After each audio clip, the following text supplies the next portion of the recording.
Hello, my name is Jeff Gimiolo, and today I'm going to talk about intuition plus some warnings. If I can explain quickly what intuition plus is.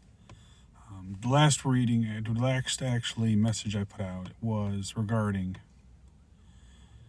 that I got indication that I need to explain how I go through the intuitive process to help other people. So anything that actually has intuitive plus on it means I'm going to actually had a dream and I'm going to walk through that dream to help novices learn how to, use their intuition.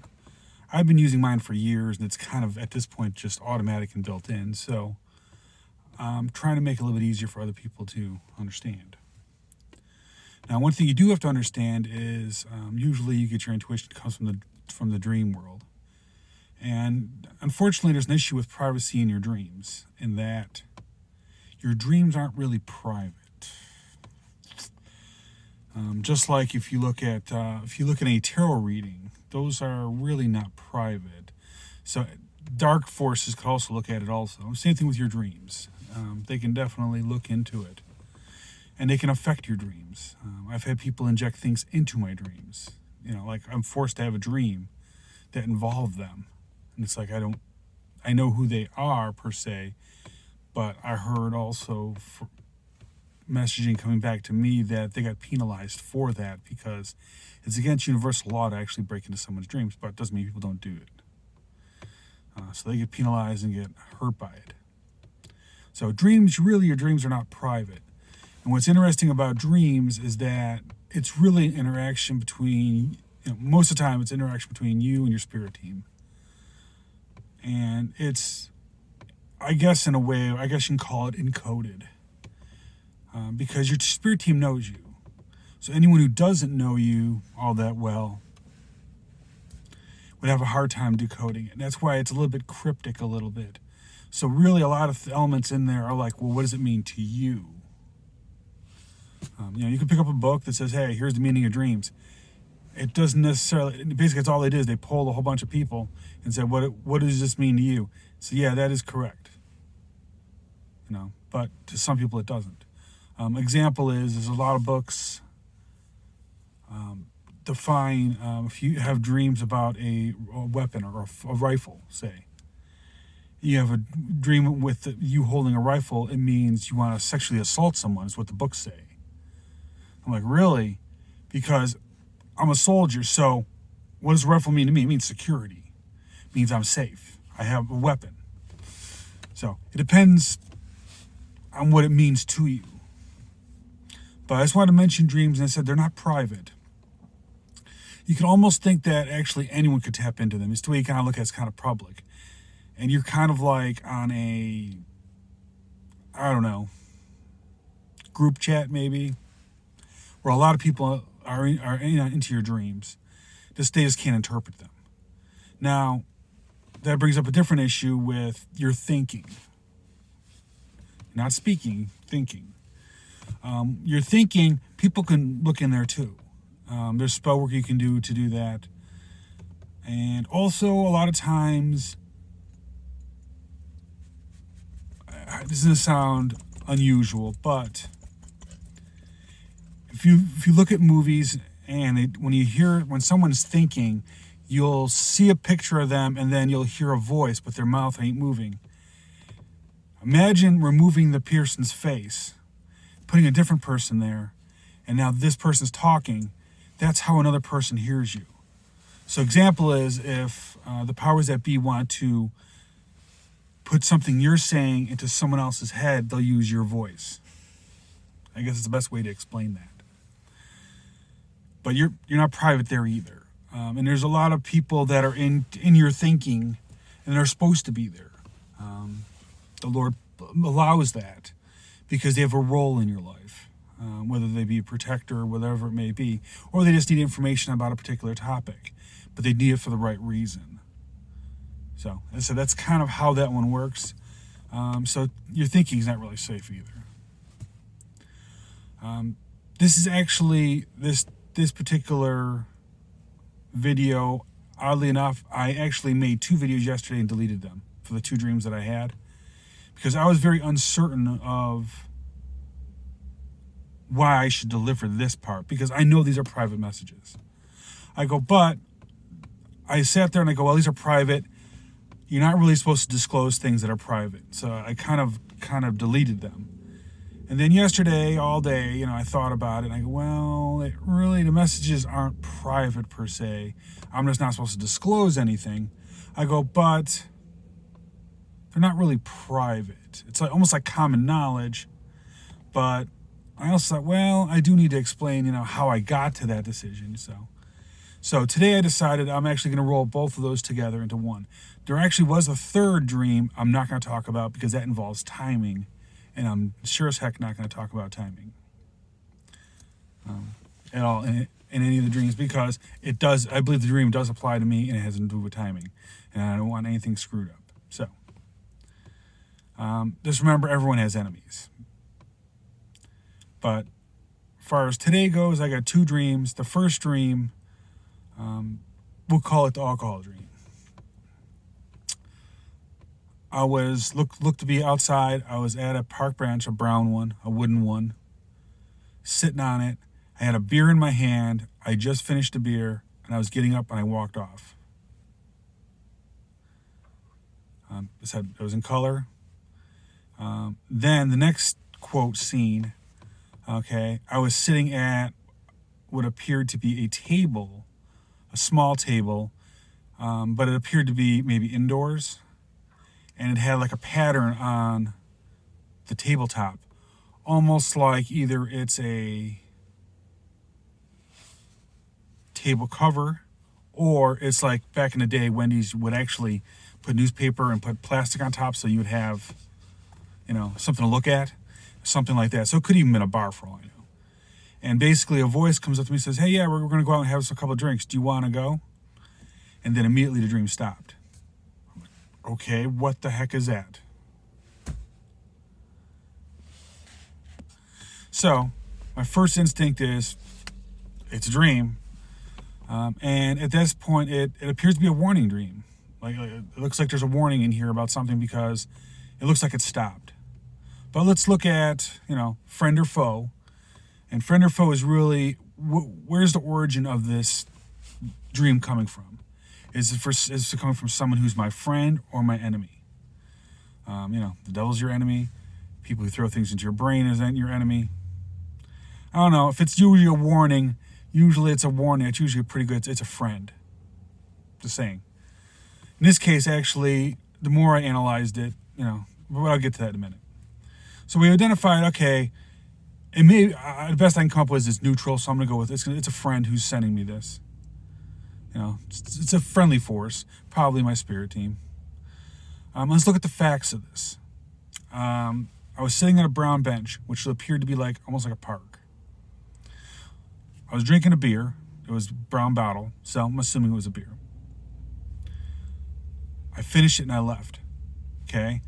Alcohol is very interesting to me because both sides of my family actually have alcohol issues.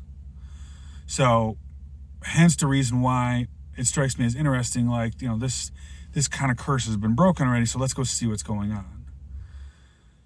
Then the next part of it is I'm at a table and someone invites me to go have drinks with them. Like a group of people. Okay, and it cuts off. It bothers me that it cuts off.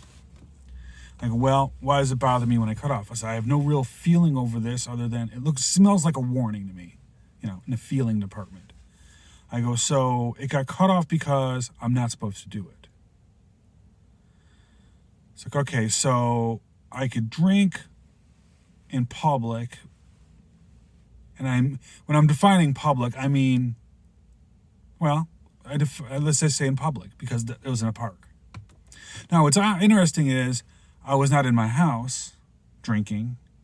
I was out in a park, which is an interesting fact. Which literally kind of means to me that I shouldn't drink at home either.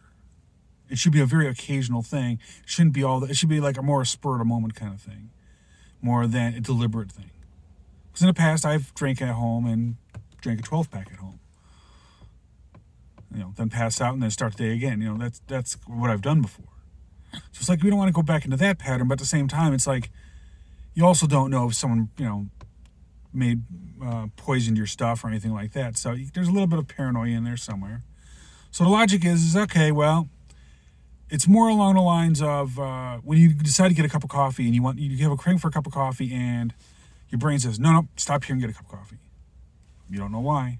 And then I listen to my intuition. Somebody says, want me to go here? I go here. Go here, get a cup of coffee. I got a cup of coffee. It was okay, cup of coffee. Wasn't the best. I go, but any number of things could have happened at that point. It could have been you had to go here because someone had to see you, or you had to see something, or it could be that you could have, for future reference, you had to be on camera at a certain time because someone's going to say something in the future that you did something, or B, the place you're going to go to, there was something wrong with that. You don't know. Your spirit team will guide you anywhere you need to go, and they will keep you out of trouble. But the fact remains that the fact that they did not mention at home, it's like, okay, that's a good sign. And I assumed that I was out and about. Looks like a new beer. I think I'll have that, and have it, and they left. But usually the reason you don't drink in groups is usually you can get roofied, you can get taken advantage of, or you can be outright poisoned. It just, the more people that are out there, the more people that can accidentally slip something into your drink. Just facts of life. So really, summing it all up, I got out of that was, if you're going to go over, and what I gathered from this is, and from another channel message a couple of weeks ago, about it's fun to be the sober person around drunks. I'm like, okay, that's weird. I go, but it kind of makes sense at this point, because when you go out with these people, be sober and not necessarily babysit them or whatever, but don't do what they do. So that makes a lot of sense. And as I said, if you're going to drink deliberately, and drink because you want to drink, not because you're peer pressured to drink. So that was it. That was the first dream. That's actually that's actually a pretty kind of it's a common theme on that one. Just, you really shouldn't go out, and most women already know this. You really shouldn't go out and leave your drink laying around, or you shouldn't actually go out drinking with anybody, because at this point, people are getting roofied left and right at this point, or putting drugs put into their alcohol. Anyway, the next dream, we'll call this the USB dream. This is an interesting dream because this dream involves a person I know. And let me just tell you what the dream is. It's a picture of me saying goodbye, and I walk out the door, and then I come back in.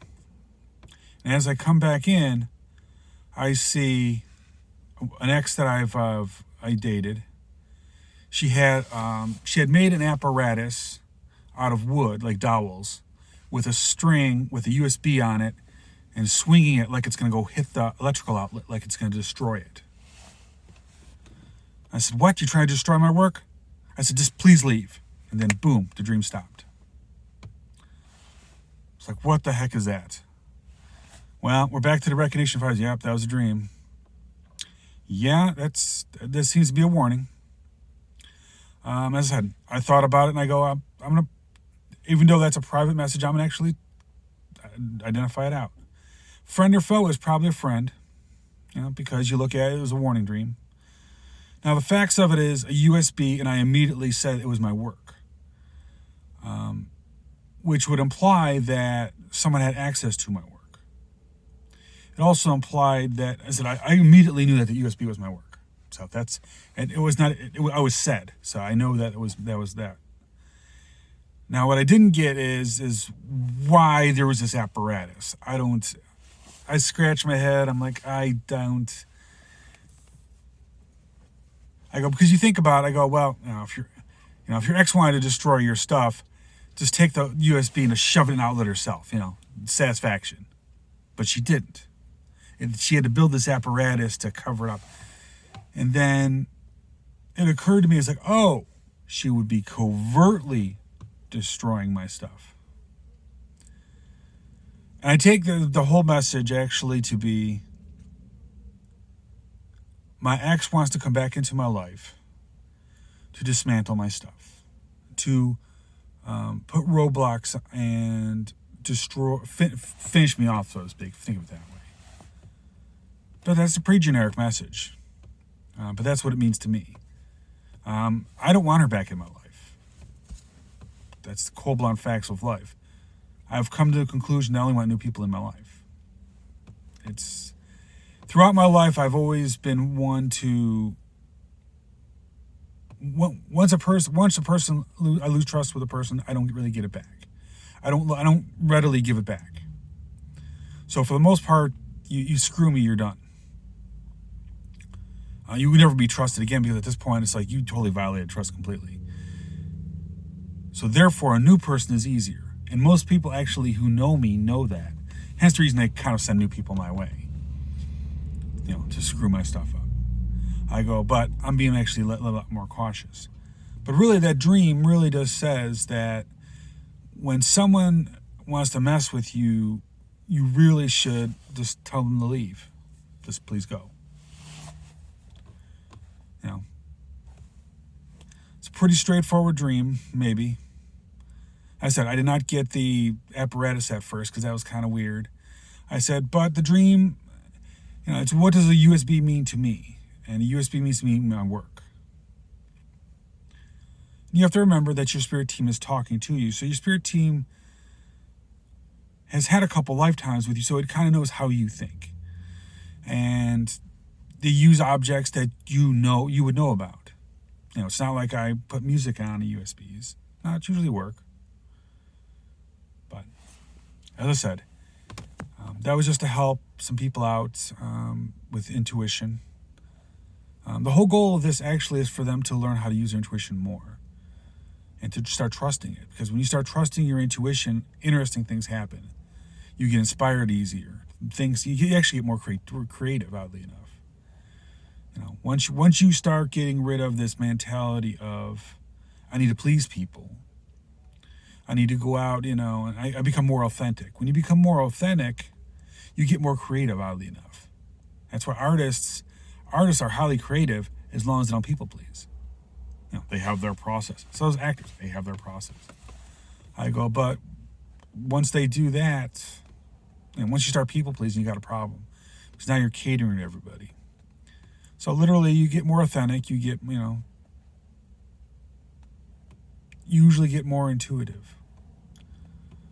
Because now all that brain power that you're not using to remember all these dumb things, these lies you've told. You have to remember that. It's about being honest, actually. That's why the Lord likes people who are authentic.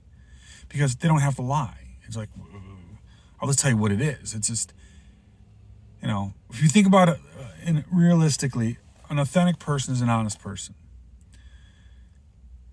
It may suck what I'm about to say, but I'm going to tell it to you because this is what happened. Instead of me remembering, I only have to remember one truth. Versus some people, I told this person this, I told that person that.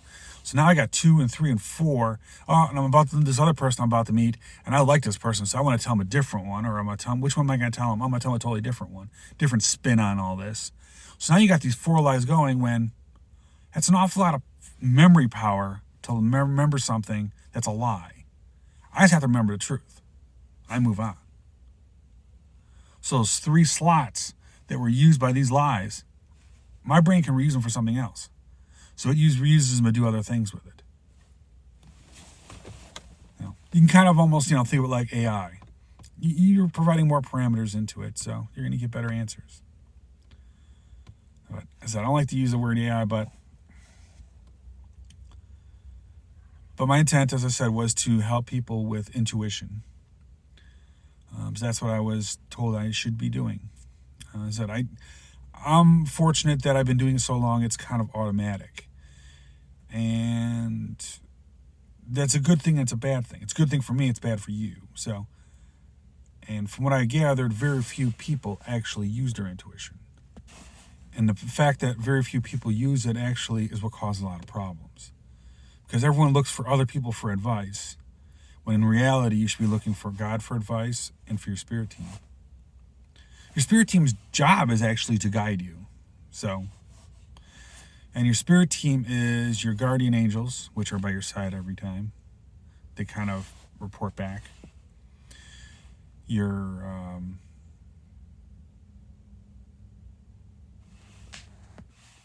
spirit guides, they pretty much. Oddly enough, I think they come and they go. Because in a spiritual, I'm actually a spirit guide for other people, so you could be alive and actually be a spirit guide. So for the most part, spirit guides, they help you also. And then you got the various other angels, and you got usually, you can usually get your ancestors in it too. Some ancestors, the ones that are on the light side usually. But regardless, as I said, you should kind of pay attention to it because it might be important. Because they're kind of tasked with keeping you safe, and as long as you're listening. And the problem is people generally don't listen. So they kind of just rumble through life like, oh, I know what I'm doing, and they do the free will thing, and I don't get it, but I think people misconstrue free will. Free will, they confuse free will with choice. The Lord has never said I didn't have a choice. I have free will. And if I exercise my free will and he doesn't like it, he's not bounce me back, keep spanking me on a butt until I get back in line. So you have free will. You can exercise it, but there's also possible karma you're going to get for it. Especially if you're in your calling and you're on a mission. But yeah, free will is funny because people you kind of like, well, I got free will. I don't know. When you have a higher calling, you don't have free will. You have free choice, yes. You have the choice, and actually it's funny because if you think about it, I can just imagine God sitting there saying, oh yeah, well, you do have free choice, you free will. You can pick choice A, B, or C. Those are the three we agreed to. Any one of those three. Want to marry someone? Where's those three? Anyone else? No. A, B, or C. That's your choice. It wasn't your choice to go over and, do the stripper thing. Like, no. A, B, or C. That's where I look at it. It's like, you have a choice, but the choice is very controlled. Because it's actually, oddly enough, it's God's choice, and it's also the choice of your spirit team.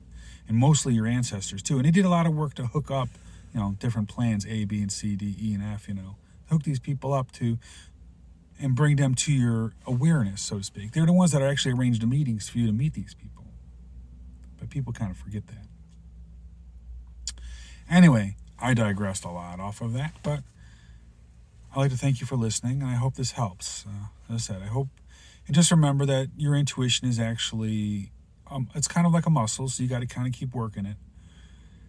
Over time, it actually gets easier to think about it and to figure out what it's trying to say. But just remember, it's always what it means to you. And usually the first step is the recognition that it is, something for you. As I said, I had to spend an extra day to figure out if I should even bother mentioning it. But I looked at it and said, there's nothing really in there that is classified, so to speak. Now, the one involving timing, I'm not talking about at all because I don't talk about timings. So if I'm told about a timing, A, I don't know if it's right, and B, I'm pretty sure if there's going to be an ambush, that you'd want to know the timing. I'm like, no. So we don't go with those kind of dreams. I'd actually rather be surprised. And usually I am surprised, so it kind of works out.